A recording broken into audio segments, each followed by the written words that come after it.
Selamat datang kembali di Gerimis, Galeri Cerita Misteri. Bersama saya Pak D.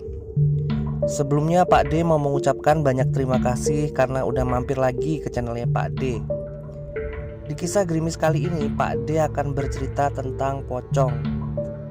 Hantu yang satu ini sangat populer di Indonesia. Banyak sekali film-film horor yang membahas tentang pocong. Di sisi lain, pocong juga menjadi salah satu hantu yang sangat menakutkan.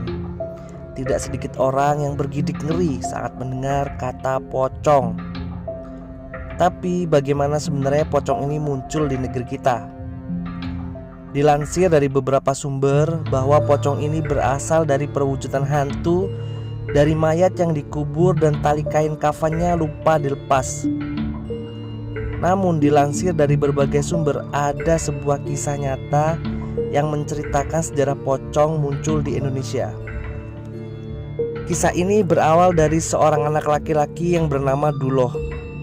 Sejak kecil Duloh merupakan anak yatim piatu. Bapaknya bekerja sebagai tukang panjat pohon. Beliau meninggal karena jatuh dari pohon kelapa saat Duloh masih berusia 2 tahun. Sedangkan ibunya meninggal karena serangan jantung saat Duloh berusia 12 tahun. Jadilah si Duloh ini anak yatim piatu. Setelah itu Duloh diasuh dan tinggal bersama neneknya. Neneknya bekerja sebagai penganyam bakul yang terkadang tidak bisa mencukupi kebutuhan sehari-hari. Pernah Duloh dan neneknya tidak makan selama 2 hari berturut-turut. Karena pada saat itu anyaman si nenek tidak laku sama sekali. Setiap kali lapar, nenek dan si Duloh hanya minum air putih. Maksudnya agar perutnya kembung dan menghilangkan rasa lapar. Tapi tetap saja, walau Duloh sudah minum banyak air, perutnya malah kembung dan rasa lapar tak kunjung hilang. Saat itu Duloh dan neneknya benar-benar kelaparan. Karena bingung apa yang harus ia lakukan, akhirnya Duloh izin pada neneknya untuk pergi mencari pekerjaan. Neneknya pun mengizinkannya untuk pergi. Namun sebelum Duloh pergi, nenek membekali cucunya dengan sebuah keris yang berukuran sangat kecil, yang muat jika dimasukkan ke dalam kantong. "Simpan keris itu buat keberuntungan," kata si nenek. Duloh kecil dengan perutnya yang sangat lapar pergi dari rumahnya meninggalkan neneknya. Duloh tidak tahu harus pergi kemana. Duloh hanya mengikuti kata hatinya saja. Duloh berjalan ke arah barat dan meninggalkan perkampungan. Tidak ada bekal apapun yang dibawanya. Tanpa alas kaki, bajunya pun sudah kumal dan tipis. Duloh melewati kampung demi kampung hingga akhirnya Duloh pun ambruk. Perutnya sangat lapar. Duloh benar-benar kehabisan tenaga dan tak mampu meneruskan perjalanannya. Duloh merasa bahwa dirinya akan mati saat itu juga. Duloh terkapar di jalan setapak selama 3 hari 3 malam. Tidak ada seorang pun yang menemukannya. Namun ia masih bertahan hidup. Perlu diketahui, jalan setapak itu adalah jalan menuju kampung Bojong Pinang. Tinggal beberapa kilometer lagi Duloh akan sampai di kampung itu. Namun tubuhnya sudah tak berdaya. Ia masih terkapar di tengah jalan. Menjelang malam, melintaslah sebuah delman di jalan setapak itu. Melihat ada orang yang terkapar di sana, delman itu pun berhenti. Seorang wanita turun dari delman tersebut. Wanita itu cantik sekali dan berpakaian seperti seorang bangsawan. Wanita itu kaget ada anak kecil yang terkapar di tengah jalan yang sangat sepi. "Kamu kenal anak ini?" tanya wanita pada kusir. "Saya nggak kenal, Bu. Mungkin dia berasal dari kampung sebelah," jawab Pak Kusir. Wanita itu bernama Inggit. Ia adalah istri dari orang terkaya dari kampung Bojong Pinang. Ia hendak menjenguk saudaranya yang baru saja melahirkan dari kampung sebelah.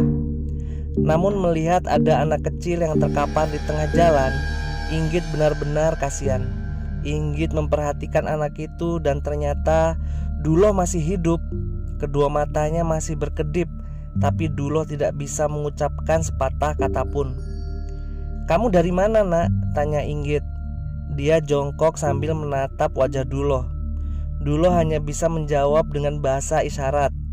Perlahan ia mengangkat jarinya dan menunjuk ke arah timur. Pak Kusir mengikat tali kudanya di batang pohon kecil. "Bawa dia ke atas delman ya," kata Inggit. Pak Kusir pun menurutinya. Ia membopong tubuh Duloh ke atas delman. Duloh pun dibawa oleh Inggit. Sepanjang perjalanan ia diberi makan dengan nasi ketan. Duloh memakannya dengan sangat lahap, dan perlahan ia pun sudah mulai bisa bicara. Duloh bilang ke Inggit bahwa ia berhari-hari tidak makan. Duloh juga meminta tolong ke Inggit untuk memberi makanan kepada neneknya. Singkat cerita, setelah Inggit menjenguk saudaranya, ia pun langsung pergi ke rumahnya Duloh untuk menolong neneknya. Inggit membawa nasi dan lauk pauk yang diambil dari rumah saudaranya. Namun nasib buruk menimpa nenek malang itu. Saat Inggit dan Duloh tiba di sana, nenek itu sudah meninggal. Nenek itu pasti kelaparan.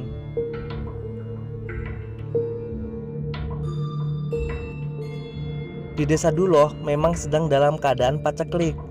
Warga di sana banyak yang kelaparan dan hidup susah. Setelah neneknya Duloh dimakamkan, satu hari kemudian Inggit kembali menemui Duloh. Wanita itu menawarkan pekerjaan kepada Duloh sebagai pengembala kerbau.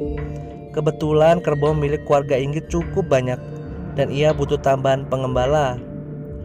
Duloh dengan senang hati menerima pekerjaan itu. Nantinya Duloh akan membantu Ki Sarkam yang juga bekerja kepada Inggit sebagai pengembala kerbau. Pagi harinya, Duloh meninggalkan rumahnya dan pergi bersama Inggit naik delman. Sepanjang perjalanan, Duloh bercerita bahwa orang tuanya sudah meninggal saat ia masih kecil. Ia juga bercerita bahwa hidupnya serba kesusahan lantaran neneknya itu hanya penganyam bakul. Inggit semakin kasihan mendengar cerita anak kecil itu. Setibanya di rumah Inggit, Duloh benar-benar terkesima lantaran rumah wanita itu sangat besar dan luas. Di belakang rumah itu ada kandang kerbau dan kambing peliharaan keluarga Inggit. Duloh berdiri di depan rumah Inggit. Tak lama kemudian keluarlah seorang lelaki berumur kisaran 36 tahun. Lelaki itu berkumis sangat tebal. Dia memakai jas hitam dan sarung batik berwarna keemasan. Lelaki itu adalah Raden Jaya Kusuma. Orang-orang biasanya memanggilnya Raden Jaya. Raden Jaya adalah orang terkaya di kampung itu, sekaligus suami dari Inggit. Raden Jaya mempersilahkan Duloh untuk masuk ke rumahnya. Duloh disuguhi buah-buahan dan makanan yang sangat enak. Raden Jaya dan Inggit benar-benar baik pada Duloh. Raden Jaya juga mengenalkan Duloh kepada Ki Sarkam, salah satu pengembala kerbau yang juga bekerja kepada Raden Jaya. Melihat penampilan Ki Sarkam, Duloh bergidik ngeri. Ki Sarkam memakai baju hitam dan celana hitam dan golok diselipkan di pinggangnya. Ia duduk di samping Duloh. "Nah Duloh, kenalkan, ini adalah Ki Sarkam. Ia yang akan membimbing kamu dalam mengurus kerbau," kata Raden Jaya. Duloh mengangguk-angguk. Ki Sarkam memandang Duloh dengan tatapan sangat tajam dan terkesan sangat mengerikan. Sesaat kemudian, dari dalam bilik kamar muncullah seorang anak perempuan yang sangat cantik. Anak itu bernama Rara. Ia berumur 9 tahun dan dia adalah anak satu-satunya Raden Jaya. Lalu Duloh pun dibawa oleh Ki Sarkam ke kandang kerbau. Ia menyuruh Duloh itu untuk mengeluarkan seekor induk kerbau dari dalam kandang.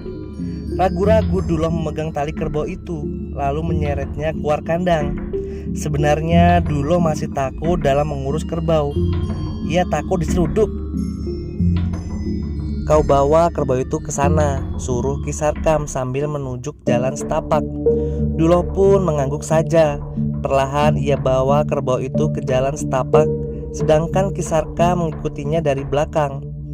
Sepanjang hari Duloh mengembala kerbau-kerbau itu, sedangkan Ki Sarkam menjaga kerbau yang sedang makan. Setiap sore Inggit menyuruh pembantunya untuk mengantarkan makanan kepada Ki Sarkam. Sore itu seorang perempuan muncul dengan membawa 2 rantang makanan. Ia menyerahkan makanan itu kepada Ki Sarkam. Setelah mengantar makanan, wanita itu pun pergi kembali. Sayangnya ketika Dulo ingin mengambil makanan itu, Ki Sarkam malah menepis Dulo. "Kenapa, Mang?" tanya Dulo. Ki Sarkam tidak menjawab. Ia membuka rantang milik Dulo dan membuang lauk pauknya. Dulo hanya boleh makan nasinya saja. Ki Sarkam memanglah orang yang sangat kejam. Ia sering menindas pekerja lain seperti Dulo. Penderitaan Dulo tidak sampai di situ. Ki Sarkam sering memukul Dulo lantaran hanya melakukan kesalahan kecil saja. Punggung Dulo membiru karena Ki Sarkam memukulnya dengan kayu rotan. Dan setiap malam Dulo hanya meringis kesakitan di dalam saungnya. Sebenarnya Dulo sudah tidak kuat lagi tinggal di sini. Namun ia tidak punya pilihan lain. Jika ia berhenti dari pekerjaannya, ia pasti akan kelaparan lagi. Semakin hari tubuh Dulo semakin kurus. Dulo hanya punya sedikit waktu untuk istirahat. Berbeda dengan Ki Sarkam, pekerjaannya hanya bermalas-malasan dan makan singkong bakar di saungnya. Tahun demi tahun berlalu. Dulo kini telah beranjak dewasa. Di umurnya yang ke-23 tahun, ia masih bekerja kepada keluarga Raden Jaya. Namun sekarang tugasnya berbeda, bukan menjadi pengembala kerbau, melainkan ia sekarang sudah berganti pekerjaan menjadi penggarap sawah. Itu tugas yang sangat berat. Dulo diberi amanat untuk menggarap 5 petak sawah sekaligus. Ia sendiri yang mencangkul, menanam, dan menjaganya dari serangan hama. Suatu hari saat Dulo sedang mencangkul sawah, tiba-tiba ada 2 ibu-ibu yang sedang lewat di pematang sawah. Ibu-ibu itu sedang membicarakan Rara, putri dari Raden Jaya yang terkena gigitan ular tanah saat main di kebun.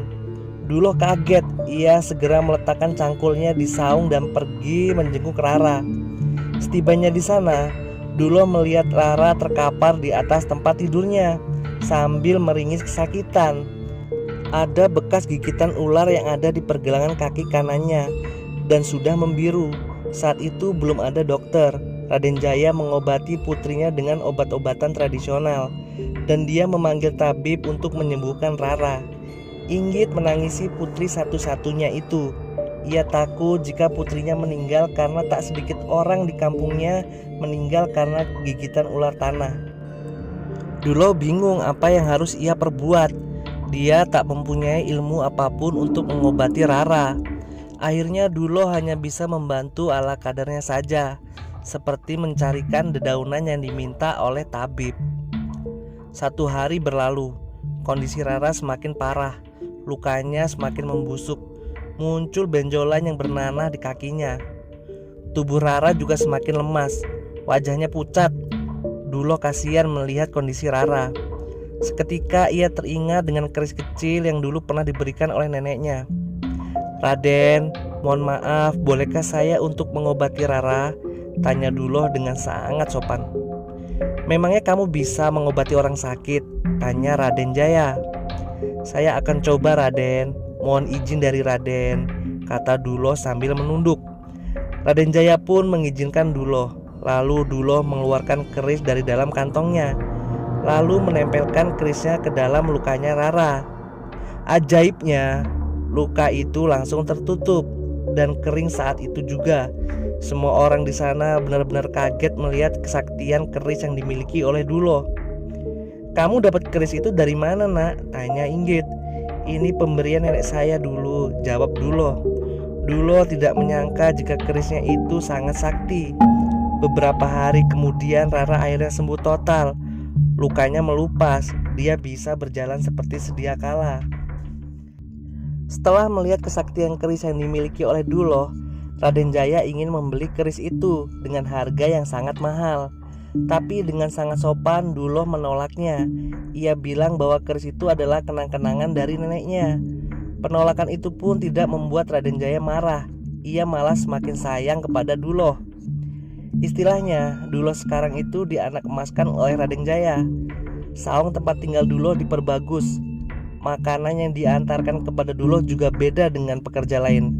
Dulo diberi makanan yang lebih enak seperti ayam bakar dan bakar ikan mas.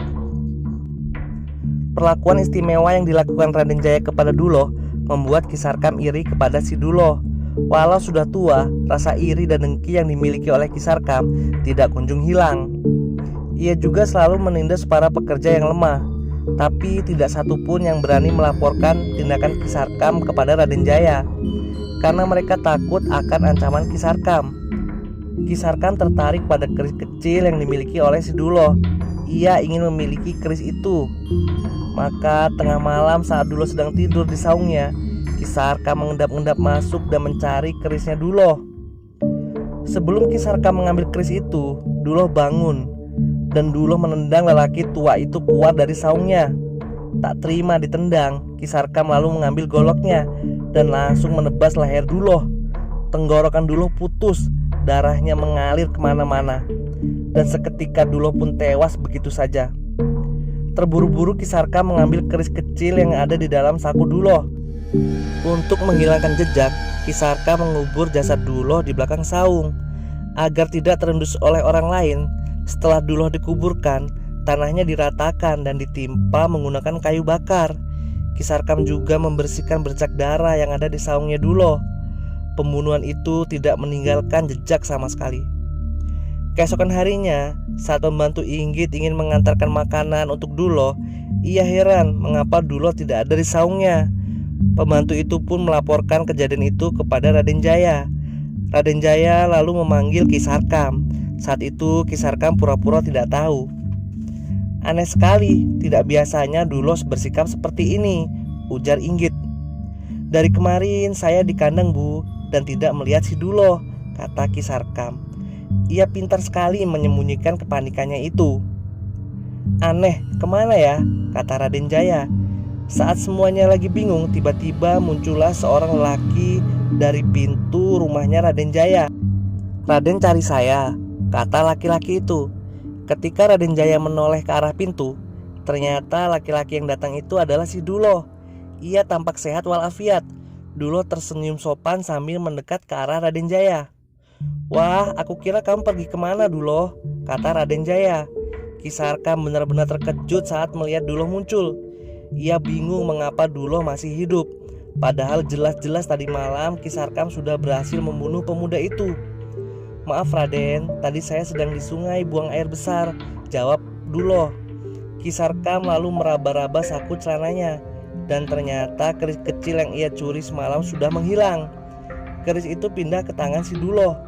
Tanpa bicara apa-apa lagi, Ki Sarkam lalu pamit dari hadapan Raden Jaya. Wajah Sarkam pucat. Ia seperti ketakutan ketika melihat wajah Duloh. "Ki Sarkam mau kemana?" tanya Inggit. "Saya harus jaga kerbau, Bu," jawab Ki Sarkam lalu pergi dari rumah Raden Jaya. Duloh sempat mengobrol dengan Raden Jaya, dan tak lama kemudian Duloh kembali ke saungnya. Ia mulai mencangkul sawah dan beraktivitas seperti sedia kala. Pokoknya kayak nggak ada hal apa-apa yang terjadi pada dirinya. Saat Duloh sedang sibuk mencangkul di tengah sawah, Sarkam diam-diam menghampiri saungnya si Duloh. Dia mengecek halaman belakang saung itu dan memindahkan tumpukan kayu bakar. Sarkam lalu menggali tanah tempat Duloh dikubur, dan anehnya jasad itu menghilang. Apakah Duloh sekarang sudah jadi hantu? Pikir Sarkam. Diam-diam Sarkam mengintip dari balik pohon pisang. Si Duloh masih sibuk mencangkul di tengah sawah. Tidak ada yang berbeda dari penampilannya. Dia masih seperti manusia biasa. Kedua kakinya juga napak di tanah. Ki Sarkam bingung dengan apa yang dilihatnya. Dia pun sengaja menghampiri si Duloh. "Duloh, kesini kamu," kata Sarkam. Duloh mengelap keringatnya. Dia meletakkan cangkulnya di tengah sawah dan berjalan menghampiri Ki Sarkam. "Ada apa ya Ki Sarkam?" tanya Duloh sambil memicingkan mata. Siang itu memang matahari sedang sangat terik. Tanpa basa-basi, Ki Sarkam lalu menampar pipinya si Duloh dengan sangat keras. Duloh mengadu kesakitan. "Salah saya apa ya Ki?" tanya si Duloh. "Gimana caranya kamu bisa hidup lagi?" tanya Ki Sarkam. "Maksud Ki Sarkam apa ya?" Duloh malah tanya balik. Ki Sarkam menyentuh tubuh Duloh. Pemuda itu benar-benar seperti manusia pada umumnya. Duloh bukanlah hantu. Dia masih bisa merasakan sakit dan tubuhnya juga berkeringat. Ki Sarkam mendesak Duloh agar menjawab pertanyaannya, tapi Duloh sama sekali tidak mengerti dengan apa yang sedang dibicarakan Ki Sarkam. Dengan kesal Duloh kembali bekerja. Ki Sarkam masih bingung dengan pemuda itu. Nanti malam dia akan membunuh Duloh lagi dan memastikan bahwa pemuda itu sudah benar-benar tewas. Malam pun tiba. Duloh istirahat di gubuknya. Seharian dia bekerja, badannya terasa sangat lelah. Duloh lalu tidur dengan sangat nyenyak. Dan pada tengah malam, lagi-lagi Ki Sarkam mengendap-endap masuk ke dalam gubuknya si Duloh. Tanpa ancang-ancang lagi, Sarkam langsung menusuk golok tepat di dada kirinya si Duloh. Duloh sempat teriak kesakitan, hingga akhirnya dia pun tewas seketika. Ki Sarkam takut kalau nanti Duloh bangkit lagi. Makanya malam itu juga ia memikul jasadnya si Duloh ke sungai dan langsung menghanyutkannya. Ki Sarkam juga langsung membersihkan bercak darah yang ada di saungnya si Duloh. Dia juga mencuri keris yang diyakini menjadi sumber kekuatan si Duloh. Dan keesokan paginya tetap saja si Duloh hidup lagi. Sarkam melihat pemuda itu sedang sibuk mencangkul di sawah. Ki Sarkam akan mengadukan ke Raden Jaya kalau Duloh punya ilmu hitam. Pagi itu juga Ki Sarkam mendatangi rubah Raden Jaya. Dia bercerita kalau Duloh melakukan persekutuan dengan setan. Dan pemuda itu memiliki ilmu hitam yang bisa membawa malapetaka bagi warga kampung. Memang begitulah sifat Ki Sarkam yang senang mengadu domba dan memfitnah orang.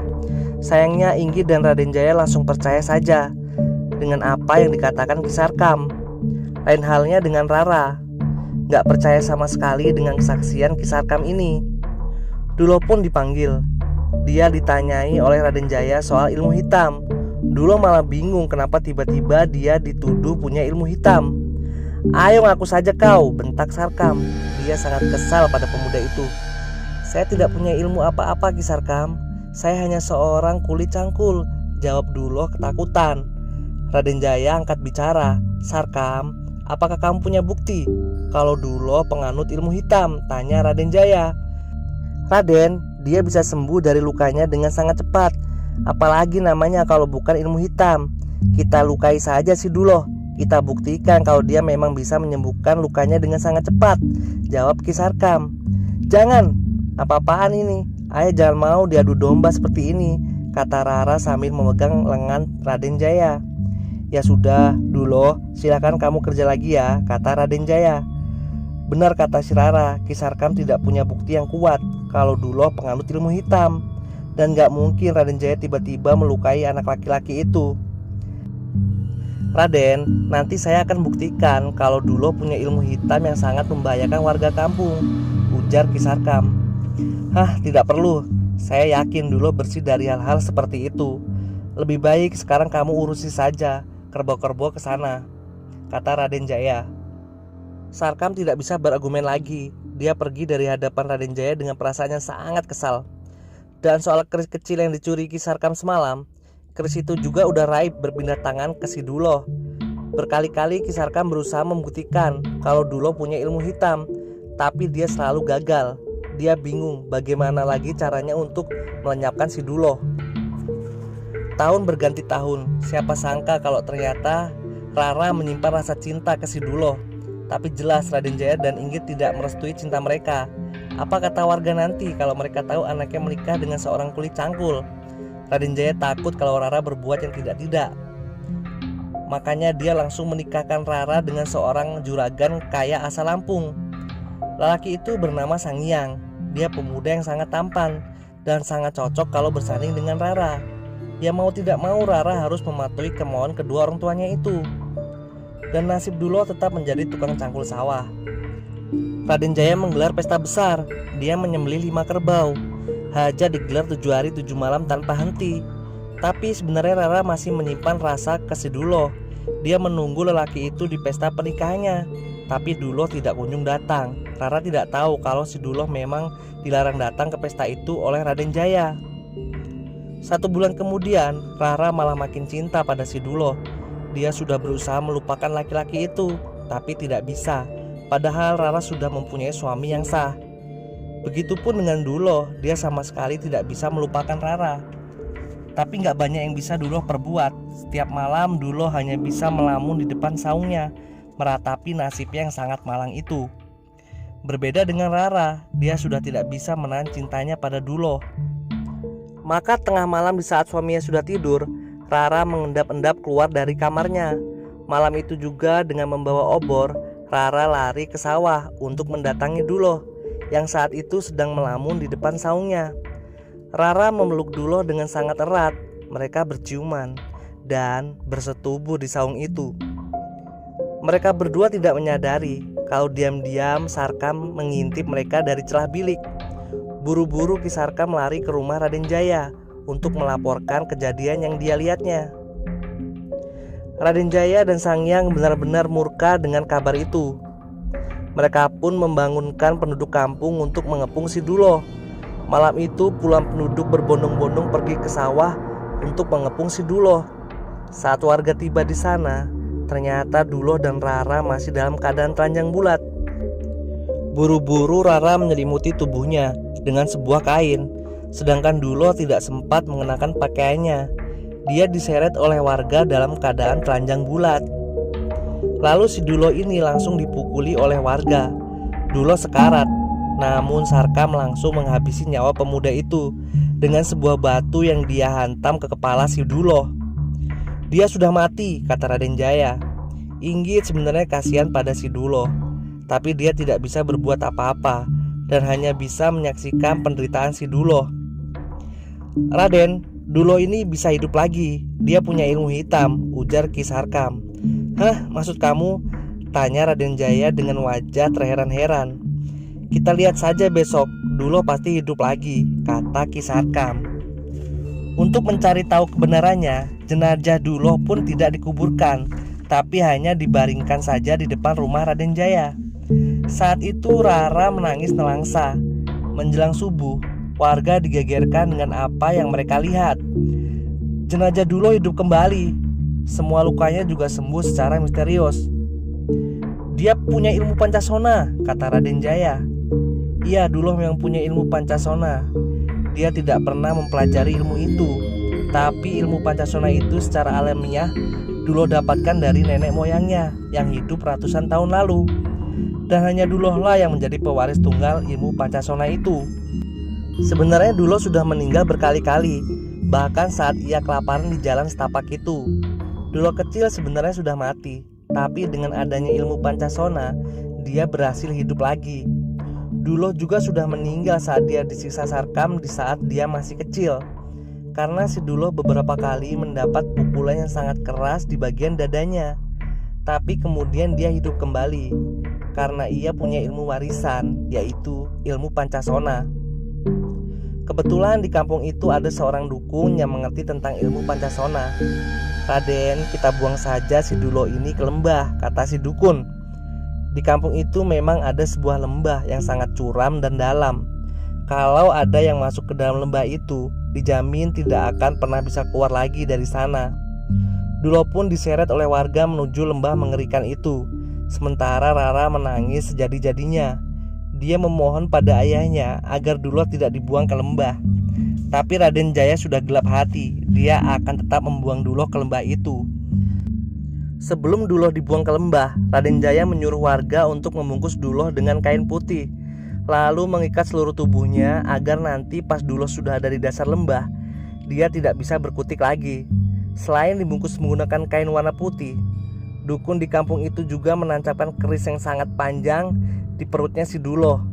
Itu bukan keris sembarangan. Orang yang punya ajian Pancasona tidak akan bisa berkutik selama keris itu tertancap di perutnya. Sesampainya di bibir lembah, mereka langsung melemparkan Duloh ke dalam lembah itu.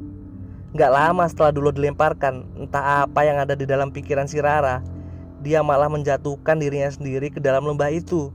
Dia ingin mati bersama kekasih hatinya. Semua orang berteriak memanggil Rara, tapi dia sudah tidak bisa diselamatkan. Rara masuk ke dalam lembah itu dan tidak ada seorang pun yang berani menuruni lembah itu. Karena lembahnya terkenal angker dan sangat dalam, Rara mati di dalam lembah itu. Hingga akhirnya lembah itu dinamakan Lembah Rara. Duloh juga tidak pernah terlihat lagi di perkampungan. Dia terjebak di dalam lembah tersebut bersama jasadnya si Rara. Bertahun-tahun kemudian keluarga Raden Jaya sudah meninggal semua. Kampung itu juga sudah berganti generasi.